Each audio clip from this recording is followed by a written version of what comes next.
প্রেক্ষাপট একটি অনুসন্ধানী অনুষ্ঠান। প্রায় 90% লোক পর্যটক ব্যবসার সাথে জড়িত।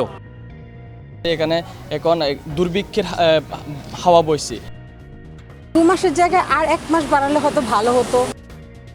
এখান থেকে মানুষ সরাতে হবে। এই কাজ কি বাংলাদেশ সরকার করতে পারবে? আমার বিশ্বাস পারবে না। মানুষ না থাকলে দ্বীপ থেকে কি হবে? আমাদেরও একটা দায়বদ্ধতা আছে প্রকৃতির প্রতি। তো সেন্ট মার্টিনের রূপ, গন্ধ, যৌবন তো অলরেডি শেষ হয়ে গেছে। এবারের বিষয় সেন্ট মার্টিনের কান্না। দেখবেন 10 জানুয়ারি শনিবার রাত 8টায় শুধুমাত্র নিউজ 24-এ।